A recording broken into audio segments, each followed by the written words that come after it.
Hello दोस्तों, नमस्कार। आज से हम एनसीईआरटी जीएस पोर्शन स्टार्ट कर रहे हैं, जिसमें कि हमारा पहला सब्जेक्ट है हिस्ट्री। तो हमारा पहला चैप्टर होगा, उसका पहला 6 चैप्टर होगा हिस्ट्री का, जिसमें हम पढ़ेंगे क्या, कब, कहां और कैसे। दोस्तों, हम एनसीईआरटी का पहला सब्जेक्ट हम हिस्ट्री पढ़ेंगे, फिर ज्योग्राफी, फिर पॉलिटी, फिर इकोनॉमी। हम धीरे धीरे हम इस जीएस पोर्शन को हम खत्म करेंगे और फिर उसके बाद फिर से हम रिवाइज करेंगे। दोस्तों, रसीदा का सवाल होता है, क्योंकि वो एक अखबार पढ़ रही होती है और उसकी निगाह एक सुर्खी पर पड़ती है 100 साल पहले। तो वो सोचने लगती है कि इतने साल पहले का हम कैसे पता लगा सकते हैं कि कौन कहां रहता था, कैसे रहते थे, क्या खाते थे। तो इन सब के बारे में हम जानने की कोशिश करेंगे, क्या, कब, कहां और कैसे। तो रसीदा के सवाल से ही हम जानने की कोशिश करेंगे कि लोग कहां रहते थे। जैसे जिस तरह वो अखबार पढ़ रही थी, वो 100 साल की पहले की खबर जो उसने लाइन पढ़ी एक सुर्खी में 100 साल पहले, और वो सोचने लगी कि लोग पहले कहां रहते थे। तो हम स्टार्ट करेंगे पहले से कि लोग कहां रहते थे। लोग नर्मदा नदी के तट पर रहते थे, सुलेमान किरथर की पहाड़ी पर रहते थे, गारो बिंद पहाड़ी, सिंधु और उसकी सहायक नदियां। दोस्तों, हम जानने की ये भी कोशिश करेंगे कि जब नर्मदा नदी तट के तट पर लोग किस तरह लोगों ने अपने जीवन यापन किया, लोग किस तरह की फसलें उगाई और लोगों ने किस तरह के अपने नगर बसाए। हम जानने की कोशिश करेंगे सुलेमान किरथर की पहाड़ी पर लोग किस तरह अपना जीवन यापन करते थे, गारो और बिंद पहाड़ी पर किस तरह लोग रहते थे, और यह भी जानने की कोशिश करेंगे सिंधु और उसकी सहायक नदियों के किनारे किस तरह लोग बसे हुए थे। दूसरी हम बात करेंगे यात्रा के बारे में। यात्रा में हम जानने की कोशिश करेंगे दोस्तों, आजीविका की तलाश में किस तरह लोग अपनी यात्राएं करते थे, प्रदेशों और संस्कृति को विस्तार किस तरह किया यात्रा के दौरान, और तीसरा जो यात्रा उनकी होती थी वो रोमांच की खोज और संस्कृति की खोज में जो यात्राएं होती थी, तो हम उसके बारे में भी जानने की कोशिश करेंगे। तीसरी बात हम जानने की कोशिश करेंगे कि जो देश के नाम कैसे पड़े, किस तरह भारत देश का नाम पड़ा, किस तरह यूनानी जो सिंधु लोग आते थे, किस तरह जो लोग यात्राएं करते थे, उन देशों के नाम कैसे पड़े। तो हम सब जानने की कोशिश करेंगे। दोस्तों, तीसरा सवाल जो हमारे दिमाग में आता है वो आता है कि अतीत के बारे में कैसे जानते थे। अतीत के बारे में कैसे जाने? साहित्यिक स्रोत के द्वारा, जिसमें पांडुलिपियां, अभिलेख, लिखित स्रोत या पुरातत्व। तो साहित्यिक स्रोत में ये 3 पॉइंट आते हैं, पांडुलिपियां, अभिलेख और लिखित स्रोत, और ये दूसरा है पुरातत्व। पुरातत्व के द्वारा लोग जानते थे अतीत के बारे में। कुछ अभिलेख जो होते थे, लोग यात्रा के दौरान कुछ अभिलेख में लिखा करते थे, पांडुलिपियां होती थी, है ना। तो उसके द्वारा हम अतीत के बारे में जान सकते हैं। तो हम इन सब के बारे में बात करेंगे। दोस्तों, 5वां सवाल जो है, हम तिथियों का महत्व। हम तिथियों के महत्व के बारे में बात करेंगे कि कैसे 100 साल पहले या 200 साल पहले के बारे में हम जान सकते थे, है ना। किस तरह हम लोग पहले अंदाजा लगाया जाता था, और आज के उससे हम देखें तो आज जो सन है, और हम बात करें अगर 2000 साल पहले या 100 साल पहले या 500 साल पहले क्या हुआ था, किस तरह उसको हम उसके महत्व को हम जान सकते हैं। किस तरह जानेंगे वो हम इसके बारे में, तिथियों के महत्व के बारे में हम बात करेंगे। चलिए दोस्तों, हम जानने की कोशिश करते हैं कि अब लोग कहां रहते थे और किस तरह उन्होंने अपने जीवन यापन की शुरुआत की। तो दोस्तों, हम पहले बात करेंगे नर्मदा नदी के तट पर। दोस्तों, जो नर्मदा नदी के तट पर जो पहली शुरुआत हुई है, वो यहां रहने वाले आरंभिक लोगों में से कुशल संग्राहक थे। क्या थे दोस्तों?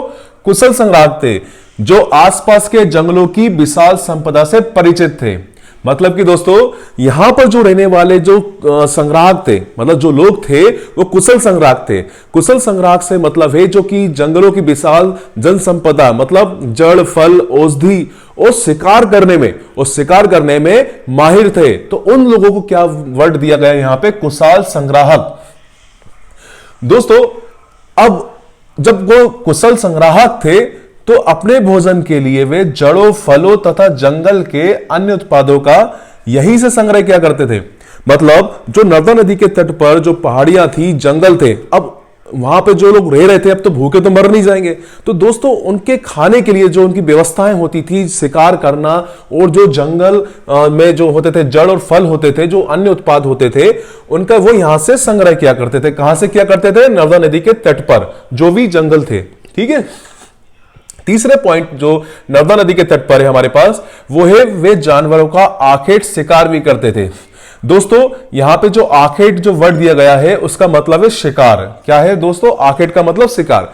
अब दोस्तों जो उनका मुख्य जो भोजन था, उनका जो मुख्य खाना था उसी टाइम, क्योंकि वो जंगल की औषधियों से भी इतना परिचित नहीं थे, पहले उन्होंने शिकार करना ही सीखा। तो उन्होंने अपना जो खान पान, जो भूख मिटाई, वो किससे मिटाई? शिकार करके। वे जानवरों का शिकार किया करते थे। फिर उसके बाद जड़ फलों तथा धीरे धीरे वो परिचित होने लगे जंगलों की जनसंपदा से, तो उनके पास दूसरा ऑप्शन जड़ फल आ गए। ठीक है, तो नर्मदा नदी के तट पर वो क्या करते थे? वो शिकारी थे, वो जंगलों के कुशल संग्राहक थे। कुशल संग्राहक से मतलब है कि वो जंगल की जनसंपदा, जो औषधि, फल, जड़ और शिकार से परिचित हो गए यहां पर। ठीक है, अब हम बात करते हैं दूसरा कि सुलेमान और किरतर पहाड़ी पर। अब यहां के जो लोग थे, यहां पर उनके जीवन यापन में कितना विकास हुआ, नर्मदा नदी के तट पर जो लोग थे, उसके बाद किरतर की पहाड़ियों पर और सुलेमान की पहाड़ियों पर उनका किस तरह से जीवन यापन में विकास हुआ। अब देखते हैं यहां पर उनका जीवन यापन कैसा था। दोस्तों यहां पर उत्तर पश्चिम की सुलेमान और किरतर पहाड़ियों पर दोस्तों उत्तर पश्चिम के सुलेमान और किरतर पहाड़ियों वाले क्षेत्र में लगभग 8,000 वर्ष पूर्व स्त्री पुरुषों ने सबसे पहले गेहूं तथा जौ जैसी फसलों को उपजाना सीख लिया। दोस्तों अब देखिए आप यहां से मतलब जीवन यापन में विकास कैसे हुआ। मतलब जो उत्तर पश्चिम की सुलेमान और किरतर पहाड़ियां, मतलब जो सुलेमान और किरतर पहाड़ियों वाला जो क्षेत्र है, वहां पर लगभग 8,000 वर्ष पूर्व स्त्री पुरुषों ने क्या किया? स्त्री पुरुषों ने सबसे पहले गेहूं तथा जौ जैसी फसलों को उपजाना सीख गया। मतलब यहां से अब फसलों की शुरुआत हो गई है। अब लोग यहां पर फसलें उगाना सीख गए हैं। अब किस तरह से पहले शिकार करते थे लोग, जानवरों को खाया करते थे, जंगल की जो संपदा से, मतलब जो वहां की जड़ फल, उसको खा लिया करते थे। अब इन्होंने तीसरा ऑप्शन क्या आ गया यहां पे, क्या आ गया है? जौ और गेहूं फसल उगाना सीख गए। कहां पर सीख गए हैं? सुलेमान और किरतर की पहाड़ी पर। तो दोस्तों कभी भी क्वेश्चन आता है कि भाई गेहूं और जौ सबसे पहले कहां उपजाया गया, वो कितने साल पहले उपजाया गया? तो 8,000 वर्ष पूर्व उगाया गया। और इन लोगों ने सीख भी लिया, 8,000 वर्ष पूर्व सीख लिया। कहां पे सीखा? सुलेमान तथा किरतर की पहाड़ी पर। कहां सीखा? सुलेमान और किरतर की पहाड़ी पर। क्या सीखा? गेहूं तथा जौ जैसी फल को उपजाना। अब यहां पर इनके पास तीसरा ऑप्शन आ गया है, गेहूं तथा जौ। अब गेहूं जौ खाना भी सीख गए और उगाना भी सीख गए। ठीक है, अब फिर इसके बाद सुलेमान और किरतर की पहाड़ी पर दूसरा ऑप्शन हमारे पास क्या आ गया कि ये भाई साहब भेड़, बकरी और गाय, बैल और पशुओं को पालतू बनाना भी शुरू कर दिया इन लोगों ने। अब देखो, अब इन्होंने क्या करा? फसलें उगाना सीख गए। कहां पर सीखा? पहला ऑप्शन क्या सीखा इन्होंने? पहला सुलेमान और किरतर की पहाड़ियों पर जो लोग थे, उन्होंने गेहूं और जौ जैसी फसलें उगाना सीख गए। दूसरा ऑप्शन ये है कि भाई उन्होंने भेड़, बकरी, गाय और कुत्ते सब पालतू बनाना सीख गए ये लोग। क्यों? अब उन्होंने दिमाग आया, जब उन्होंने खेती का विकास किया तो फिर उन्होंने पालतू बनाना भी शुरू कर दिया, गाय, बैल, भेड़, बकरी। अब जब भाई इन्होंने इनको पालतू बनाया है तो इनका भी उपयोग करेंगे ना, दूध वगैरह से। फिर तीसरा ऑप्शन है कि भाई ये लोग गांव में भी रहने लगे, गांव में रहते थे। अब इन लोगों का विकास देखो, जीवन यापन में किस तरह विकास हुआ। इन लोगों के जीवन विकास में सुलेमान और किरतर की पहाड़ी पर इन लोगों ने गेहूं जौ उगाना सीख गए हैं, इन्होंने जानवरों को पालतू बनाना सीख गए हैं और धीरे धीरे अब ये लोग गांव में एकत्रित होकर रहने लगे हैं। तो इन्होंने 3 चीज सीखी सुलेमान में। इन्होंने गांव का विकास हो गया इनका, जौ और गेहूं का फसल का उपजाना सीख गए हैं और इन्होंने जानवरों को पालतू बनाना शुरू कर दिया है। दोस्तों अब हम बात करेंगे गारो और विंध्य पहाड़ियां। किसकी? गारो और विंध्य पहाड़ियां। तो सबसे पहले आप अपनी ये जब वीडियो सुन रहे हैं तो आप अपनी एक काम करिए, हिस्ट्री की अपनी जो बुक खोल लीजिए, उसमें अपना मैप देखिए और उस मैप में गारो और विंध्य पहाड़ी को देखिए। आप उस मैप में लोकेशन देखिए, गारो और विंध्य पहाड़ी किस लोकेशन पर है आज के संदर्भ में। ठीक है, कमेंट बॉक्स में जरूर बताना। दोस्तों जो गारो और विंध्य पहाड़ी है उसमें उत्तर पूर्व में गारो तथा मध्य भारत में विंध्य पहाड़ी वाले क्षेत्र में भी कृषि का विकास हो गया। क्या हो गया? उत्तर पूर्व में गारो, किसमें? उत्तर पूर्व में गारो तथा मध्य भारत में विंध्य पहाड़ियों वाले क्षेत्र में भी कृषि का विकास हो गया। मतलब अभी तक उत्तर पूर्व में गारो और जो मध्य भारत की जो विंध्य पहाड़ियां हैं उसमें कृषि का विकास नहीं हुआ था, लेकिन अब हो गया है। सबसे पहले यहां पे क्या उपजाया गया? तो सबसे पहले यहां पे आती है चावल को उपजाया गया। किसको उपजाया गया? चावल को। यानी कि हमने क्या देखा था? किरथर और सुलेमान की पहाड़ियों पर क्या उपजाया गया? सबसे पहले गेहूं और जौ का विकास हुआ था। लेकिन हमें अब दूसरा पॉइंट मिलता है। क्या मिलता है? कि भाई गारो और बिंद की पहाड़ियों में कृषि का विकास तो हुआ ही हुआ, उसमें हमें दूसरी सबसे बड़ी उपलब्धि मिलती है चावल की। क्या? अभी तक जो चावल से लोग अनजान थे, अब इन्होंने चावल उपजाना भी सीख लिया है। वे स्थान कहां पे थे? वे स्थान थे बिंद के उत्तर में स्थित। किसमें? बिंद के उत्तर में स्थित। आप जो ये हिस्ट्री की बुक है, जो 6th क्लास चैप्टर में आप देखेंगे कि मैप में खोल के आप लोकेशन जरूर देखना और वहां पे आप पॉइंट नोट करना कि बिंद के उत्तर में क्या थे। आप देखोगे जब बिंद के उत्तर इलाका आप देखोगे तो वहां पे आपको क्या दिखेगा? चावल। और वहां पे आप लिख भी देना अपने याद करने के लिए एक मैप में कि भाई चावल, उस इलाके में आप क्या लिखोगे? बिंद के उत्तर में चावल। ये क्या चीजें मैप में लिखने से हमारे दिमाग में क्या हम आसानी से भूलते नहीं है। एक बार हम मैप में देख लेते हैं और उसमें हमने नोट कर दिया तो आप कभी नहीं भूलोगे। तो गारो और बिंद की पहाड़ी की हमें सबसे बड़ी उपलब्धि क्या मिलती है? यहां पे कृषि का विकास हो गया है और दूसरी चीज है यहां पे चावल उपजाना सीख गया है, मतलब यहां पे चावल उपजाया गया है। अब हम बात करते हैं सिंधु और उसकी सहायक नदियों की। किसकी बात करते हैं? सिंधु और उसकी सहायक नदियों में यहां पे क्या हुआ, चलो देखते हैं। लगभग 4700 वर्ष पूर्व, कब की बात कर रहे हैं भाई साहब? लगभग 4700 वर्ष पूर्व इन नदियों के किनारे, किसके किनारे? इन नदियों के किनारे कुछ आरंभिक नगर फले फूले। अब यहां पे दोस्तों क्या हो गया है कि जो अभी तक कृषि का विकास हुआ, पहले क्या थे? शिकारी थे, ठीक है। फिर वो जंगल की संपदा से परिचित हुए, फिर धीरे धीरे इन्होंने क्या करा? कृषि को जाने लगे, मतलब कृषि गेहूं और जौ को उपजाना सीख गए, गांव में रहने लगे, गांव इन्होंने बसाना सीख गए। फिर क्या हुआ? फिर इन्होंने पालतू जानवरों को, मतलब जानवरों को पालतू बनाना सीख गए, ठीक। अब उसके बाद फिर क्या हुआ? उन्होंने चावल उपजाना सीख गए। फिर हमें क्या देखने को मिलता है? सिंधु और उसकी सहायक नदियां। सिंधु और सहायक नदियां में अब आरंभिक नगर फलने फूलने लगे हैं, मतलब यहां पर विकास होने लगा है। अब किसका विकास होने लगा है? नगरों का विकास होने लगा है। फिर उसके बाद सिंधु और उसकी सहायक नदियों में सबसे बड़ी उपलब्धि यह मिलती है कि भाई यहां पे 4700 वर्ष पूर्व सिंधु और कोई भी क्वेश्चन अगर आता है सिंधु और उसकी सहायक नदी का, सिंधु और उसकी सहायक नदियों में 4700 वर्ष पूर्व नगरों का, आरंभिक नगरों का, किसका? आरंभिक नगरों का विकास होने लगा है। कितने साल पहले? 4700 वर्ष पूर्व। अब हम बात करते हैं, चलिए अब हम कहां से? सिंधु उसकी सहायक नदी में घूमने के बाद अब हम कहां जाते हैं? गंगा और सोन नदी में। कहां जाते हैं? गंगा और सोन नदी में। तो मैं आपको घुमा रहा हूं, ठीक है। तो चलो गंगा व उसकी सहायक नदियों के किनारे देखते हैं हमें क्या मिला है। गंगा और इसकी सहायक नदियों के किनारे समुद्र तथा समुद्र तटवर्ती इलाकों में भी, किसमें? समुद्र तटवर्ती इलाकों, और वह गंगा व इसकी सहायक नदियों में अब नगरों का विकास होने लगा है। क्या होने लगा है? नगरों का विकास। कितने साल पहले हुआ था? कितने वर्ष पूर्व? लगभग 2500 वर्ष पूर्व हुआ था। तो हमें यहां देखने को मिलता है भाई कि गंगा व सोन नदी के किनारे, किसके किनारे?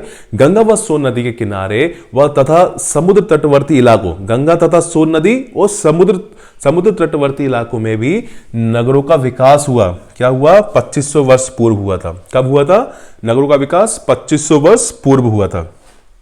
अब हम दूसरा पॉइंट देखते हैं गंगा और सोन में कि गंगा के दक्षिण में, किसमें? गंगा के दक्षिण में इन नदियों के आसपास का क्षेत्र प्राचीन काल में मगध, क्या दोस्तों?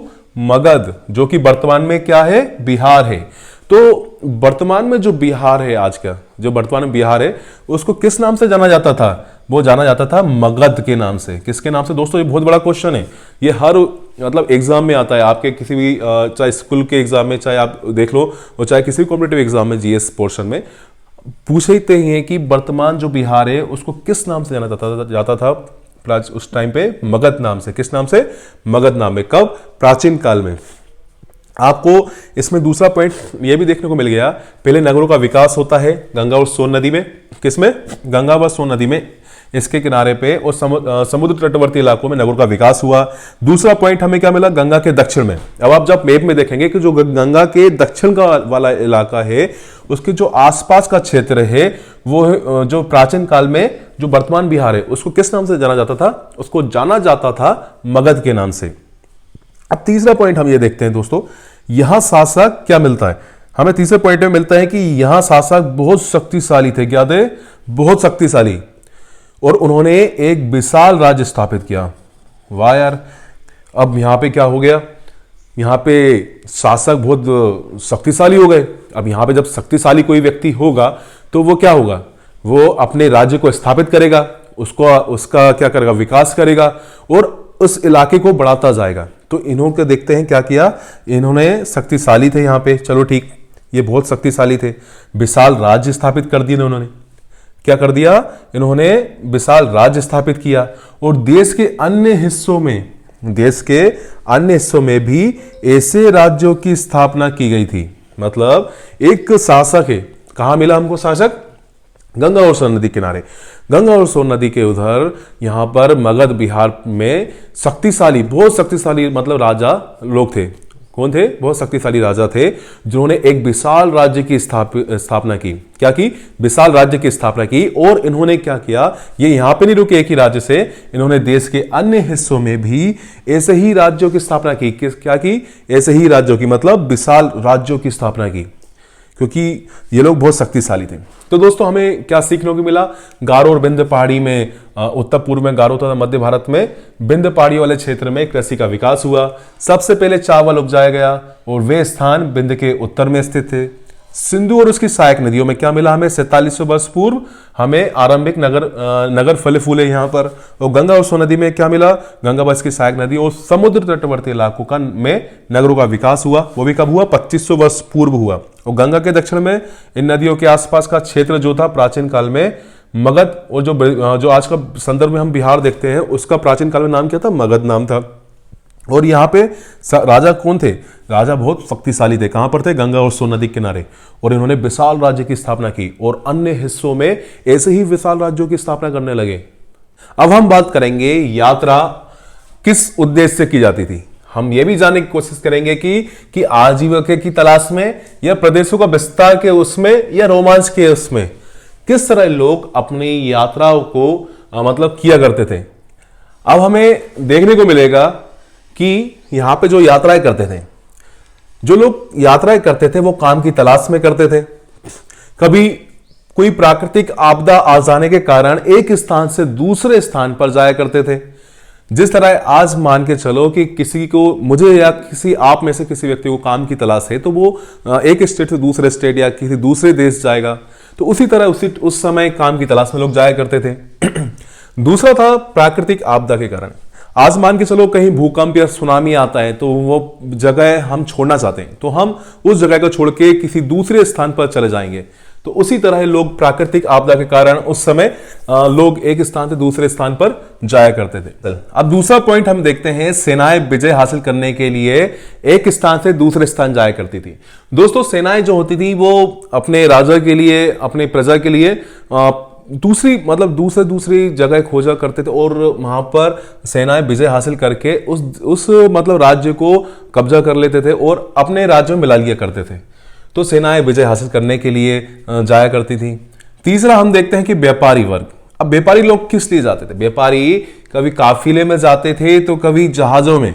किसमें, व्यापारी काफिले के साथ एक स्थान से दूसरे स्थान जाया करते थे, तो कभी जहाजों में मूल्यवान वस्तु लेकर जाया करते थे। क्या करते थे, जहाजों में मूल्यवान वस्तुओं को लेकर एक स्थान से दूसरे स्थान जाया करते थे।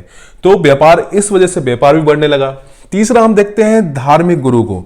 धार्मिक गुरु एक गांव से दूसरे गांव लोगों को शिक्षा और सलाह देने के लिए और एक कस्बे से दूसरे कस्बे में जाया करते थे। क्या करते थे धार्मिक गुरु, इनका काम था लोगों को शिक्षा देना और सलाह देना, एक गांव से दूसरे गांव और एक कस्बे से दूसरे कस्बे जाया करते थे। तीसरी बात चौथी बात हम देखते हैं कि कुछ लोग नए और रोचक स्थानों को खोजने की चाह में उत्सुकतावश जाया करते थे।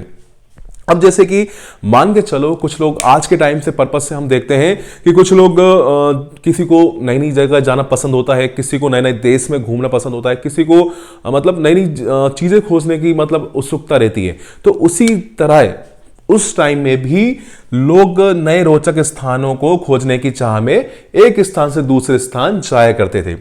अब हम देखते हैं कि यात्राओं से लोगों को एक दूसरे के विचारों को जानने का मौका मिलता था। क्या मिलता था? ये एक यात्राओं से लोगों को एक दूसरे के विचारों को जानने का मौका मिलता था। जिस तरह से लोगों के विचारों का आदान प्रदान हुआ आज हम देखते हैं, उसी तरह लोग जो पुराने समय पे लोग एक दूसरे के मतलब यात्राएं किया करते थे, तो उससे क्या होता था, एक दूसरे के विचारों को जानने का मौका मिलता था। फिर हम बात करते हैं देश के नाम। दोस्तों, अपने देश का जो नाम है वो इंडिया तथा भारत जैसे नामों का प्रयोग होने लगा था। क्या होने लगा था? इंडिया तथा भारत जैसे नामों का प्रयोग होने लगा था। जो इंडिया शब्द है दोस्तों, जो इंडिया शब्द है वो किस चीज से निकला है? इंडस से निकला है। किससे निकला है? इंडिया इंडस से निकला है। और इंडिया इंडस को संस्कृत में सिंधु कहा जाता है। क्या कहा जाता है? सिंधु कहा जाता है। इंडस को संस्कृत में सिंधु कहा जाता है। लगभग 2500 वर्ष पूर्व, क्या है दोस्तों? लगभग 2500 वर्ष पूर्व उत्तर पश्चिम की ओर से आने वाले लोग, कौन? उत्तर पश्चिम की ओर से। लगभग 2500 वर्ष पूर्व उत्तर पश्चिम की ओर से आने वाले कौन लोग? ईरानी। कौन लोग आते थे? ईरानी और यूनानी। जो उस समय उत्तर पश्चिम से ईरानी और यूनानी लोग आया करते थे, वो लोग सिंधु को हिंदोस अथवा इंडोस, क्या बोलते थे? सिंधु को हिंदोस और इंडोस। और इस नदी, क्या लिखा है? इस नदी के पूर्व स्थित भूमि प्रदेश को इंडिया कहते थे। क्या कहा जाता था? इंडिया कहा जाता था। क्या होता था दोस्तों? जो लगभग 2500 वर्ष पूर्व, ठीक है, जो लड़ाकू लोग थे, है ना, जो यूनानी और ईरानी लोग जो आया करते थे, या जो उनमें जो व्यापारी लोग भी थे, जो ईरान से और यूनान से आया करते थे, वो लोग क्या बोला करते थे? वो लोग बोलते थे सिंधु को हिंदोस बोला करते थे और इंडोस। और इस नदी के पूर्व में, मतलब सिंधु नदी है, सिंधु नदी के जो पूर्व वाला इलाका आता है, आप मैप में देखोगे कि जो पश्चिम से जो व्यक्ति आ रहा है और जो सिंधु नदी जो बीच में पड़ती है, तो सिंधु नदी के जो पूर्व वाला इलाका है वो कौन सा है? जो हमारा भारत देश है, उसको क्या बोलते थे? सिंधु के जो पूर्व की जो भूमि प्रदेश है, उसको क्या बोलते थे ये लोग? उसको बोलते थे क्या बोलते थे? इंडिया कहा जाता था। किससे बोलते थे? इंडिया। मतलब सिंधु नदी के जो उस पार से आ रहे व्यक्ति, मतलब पश्चिम की ओर से आने वाले व्यक्ति, सिंधु के पूर्व वाले इलाके को इंडिया कहते थे।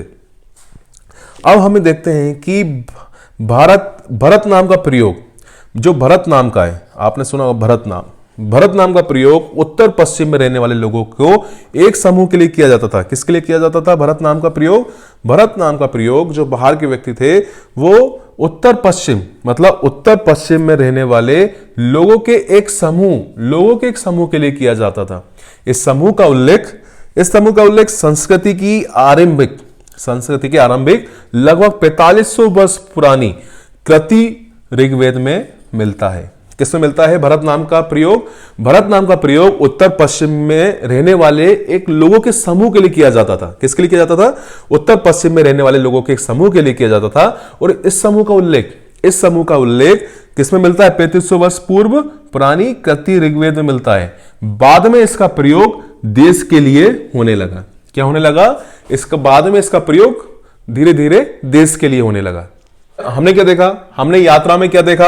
हमने इसमें देखा काम की तलाश में लोग एक स्थान से दूसरे स्थान जाने लगे, प्राकृतिक आपदा के कारण एक स्थान से दूसरे स्थान जाने लगे। सेनाएं का इसमें क्या रोल था? विजय हासिल करने के लिए जाने लगे, ठीक है। और व्यापारी का क्या रोल था इसमें? कभी काफिले के साथ, तो कभी जहाजों में मूल्यवान वस्तुओं को लेकर जाने लगे।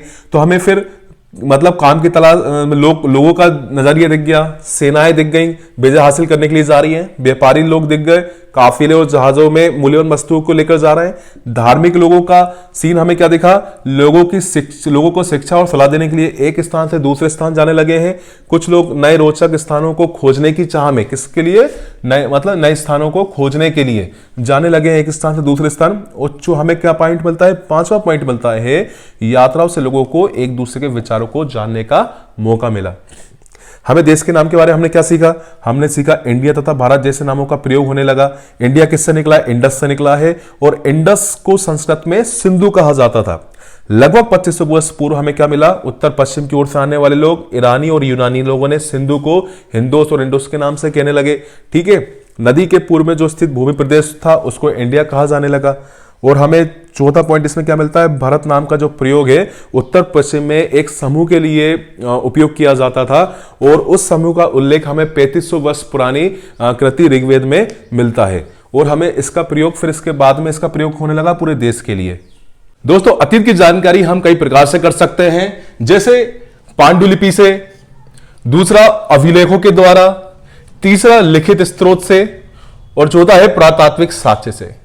ये चारों स्रोत जो भी आप देख रहे हैं यहाँ पे, पांडुलिपि, अभिलेख और लिखित स्रोत और पुरातात्विक साक्ष्य, इन चारों तरीकों से हम अतीत के बारे में जानकारी प्राप्त कर सकते हैं। अतीत की जानकारी के लिए पहला पॉइंट जो पांडुलिपि है, तो हम बात करेंगे अब पांडुलिपि की, जिससे अतीत के जानकारी का एक स्रोत है तो उसको पांडुलिपि प्राय। पांडुलिपि क्या है? पांडुलिपि प्राय हाथ से लिखी जाने वाली, क्या लिखी जाने वाली? हाथ से लिखी होने के कारण इसे पांडुलिपि कहा जाता है। अंग्रेजी में पांडुलिपि के लिए जो प्रयुक्त होगा शब्द वो है मैन्युस्क्रिप्ट। मतलब मैन्युस्क्रिप्ट शब्द जो लैटिन शब्द मेनू से निकला हुआ है, मतलब मैन्युस्क्रिप्ट किस शब्द से निकला है? वो है मेनू से निकला हुआ है और जिसका अर्थ क्या है? हाथ। क्या है मैन्युस्क्रिप्ट का अर्थ? हाथ। दोस्तों मतलब सीधी बात यह है, पांडुलिपि के लिए जो अंग्रेजी वाला जो शब्द यूज होता है वो है मैन्युस्क्रिप्ट, और मैन्युस्क्रिप्ट शब्द निकला है लैटिन शब्द मेनू से, लैटिन शब्द मेनू से स्क्रिप्ट निकला है और जिसका अर्थ है हाथ है। अब तीसरा पांडुलिपि के लिए पॉइंट आता है ताड़पत्रों अथवा हिमालय क्षेत्र में उगने वाले भुर्ज नामक पेड़ की छाल से विशेष तरीके से तैयार भोजपत्र पर लिखी मिलती है। क्या दोस्तों? ताड़पत्रों अथवा हिमालय क्षेत्र में उगने वाले भुर्ज नामक पेड़ की छाल से विशेष तरीके से तैयार भोजपत्र पर मिलती है। दोस्तों ये बात हुई पांडुलिपि के बारे में। तो पांडुलिपि के लिए हमें शब्द निकलता है, ये हाथ से लिखी होने के कारण पांडुलिपि कहलाता है। दूसरा शब्द, इसको इंग्लिश में पांडुलिपि के लिए एक इंग्लिश शब्द जो मैन्युस्क्रिप्ट है, और मैन्युस्क्रिप्ट निकला है लैटिन शब्द मेनू से और जिसका अर्थ होता है दोस्तों हाथ।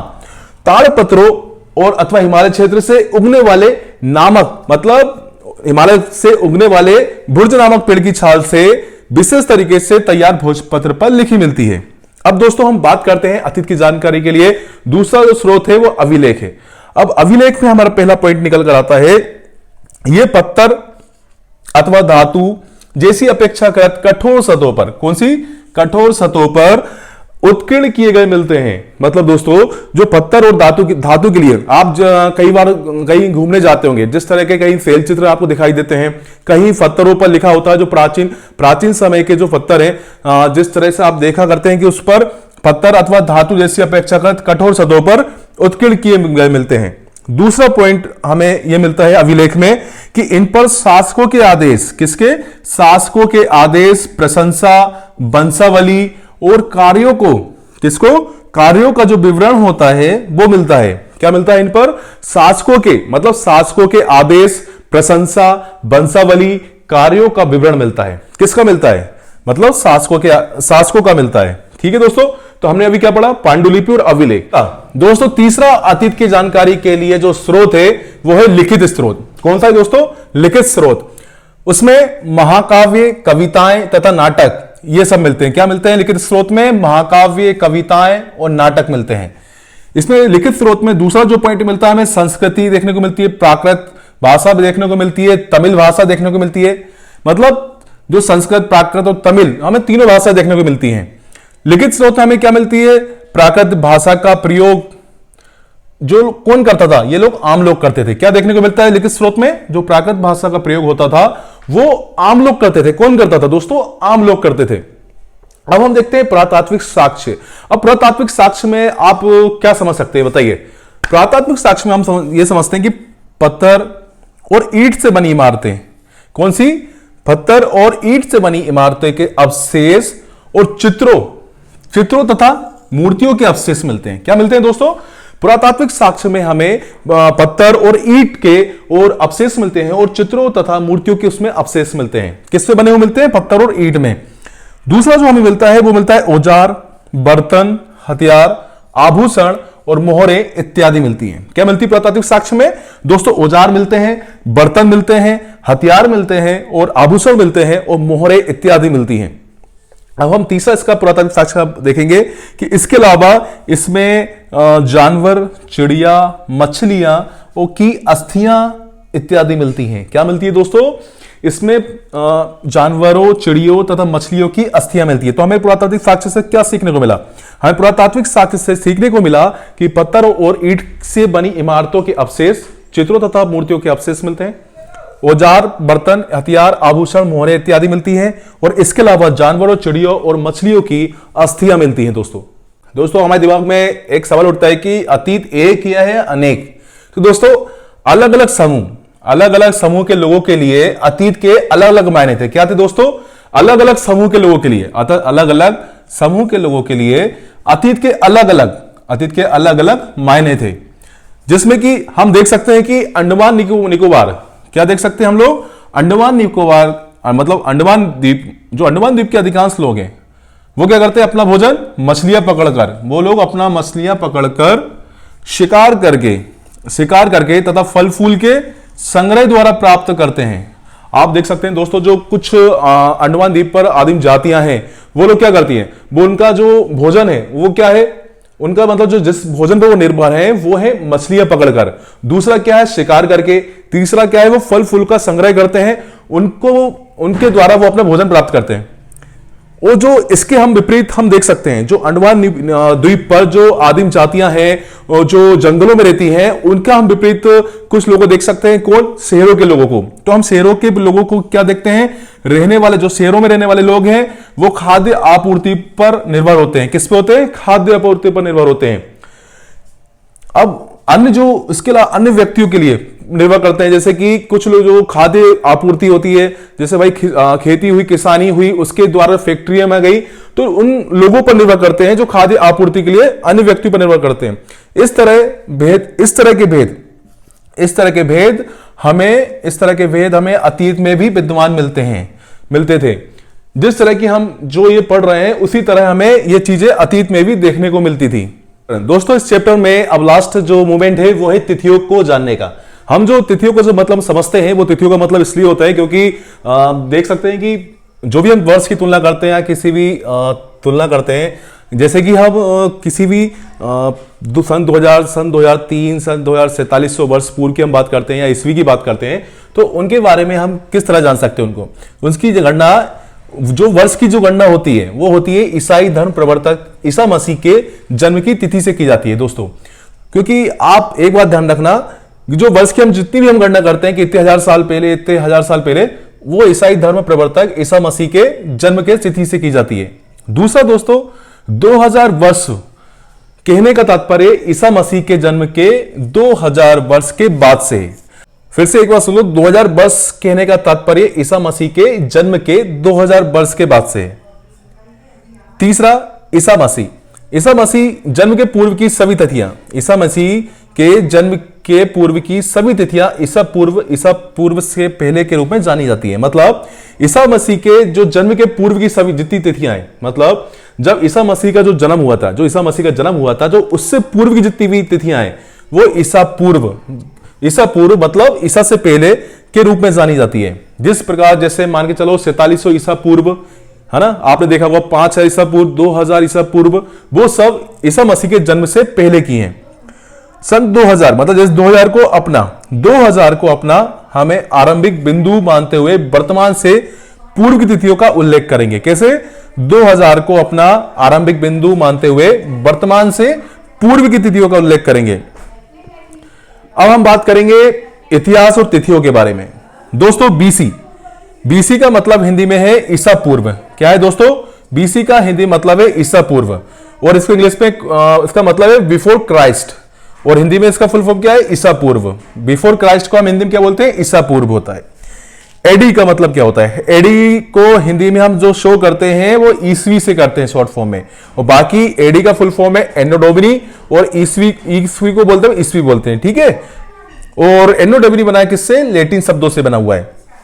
एडी की जगह सी का प्रयोग भी किया जाता है, और बीसी की जगह बीसी का प्रयोग भी देखा जाता है। आपने कई जगह देखा होगा कि एडी की जगह सी का यूज हुआ है और बीसी की जगह बीसी का यूज हुआ है। तो इसके लिए सी का मतलब ये होता है कॉमन एरा, और बीसी का मतलब होता है बिफोर कॉमन एरा।